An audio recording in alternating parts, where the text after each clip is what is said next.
আসসালামু আলাইকুম রহমতুল্লাহি ওয়া বারাকাতুহু। আশা করছি সকলে ভালো আছেন। আল্লাহ পাক রব্বুল আলামিন যেন সকলকে ভালো রাখে, সকলকে সুস্থ রাখে। এ মাস পবিত্র রমাদানুল মুবারক মাস, সকলকে রমাজানের মুবারকবাদ জানাই।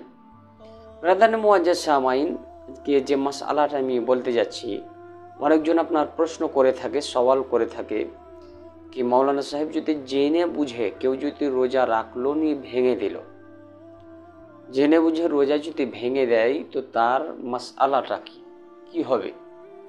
দেখুন, ভালোভাবে শুনবেন। বুখারী শরীফ প্রথম খণ্ডের হাদিসের মধ্যে আপনার লিপিবদ্ধ আছে কি রাসূল পাক সাল্লাল্লাহু তাআলা আলাইহি ওয়াসাল্লামের কাছে এক ব্যক্তি আপনার আসলো। হযরত আবু হুরায়রা রাদিয়াল্লাহু তাআলা আনহু থেকে বর্ণিত।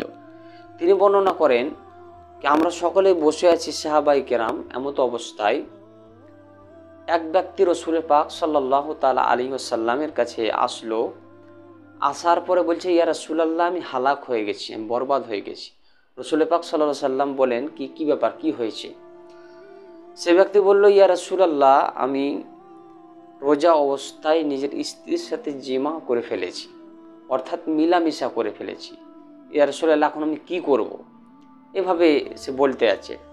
তো আমার রাসূল পাক সাল্লাল্লাহু তাআলা আলাইহি ওয়াসাল্লাম বলছেন কি, শোনো, তোমার কাছে কি কোনো গোলাম আছে? গোলাম, ওই সময় গোলাম মানুষের কাছে থাকতো, এখন তো সবাই আজাদ, গোলাম নাই।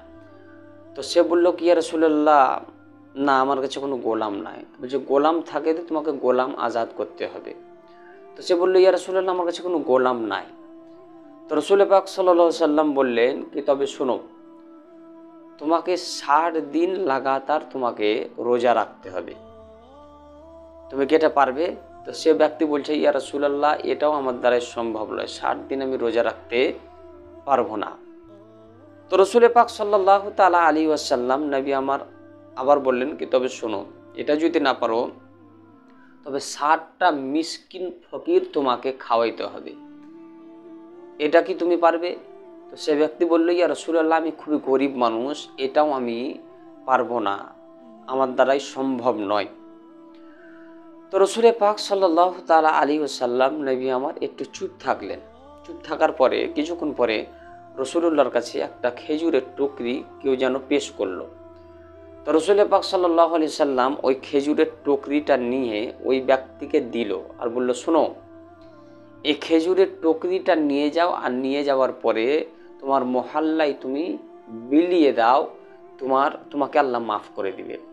তো সে খানিকক্ষণ পরে বলতে আছে, ইয়া রাসূলুল্লাহ, একটা কথা বলি। তো বলছে, বলো। তো বলছে, ইয়া রাসূলুল্লাহ, মদিনার বুকে আমার থেকে বড় গরিব মানুষ আর কেউ নাই।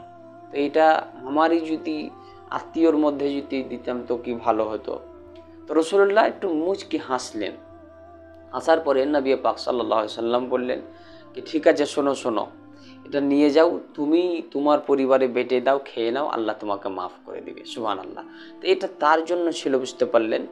কিন্তু এখান থেকে কি বোঝা গেল কি এখন তো গোলাম নাই, তবে কেউ যদি এরকম ভুল করে থাকে, জেনে বুঝে রোজা তার্ক করে দেয়, ছেড়ে দেয়, তাকে বুঝতে পারলেন কি করতে হবে?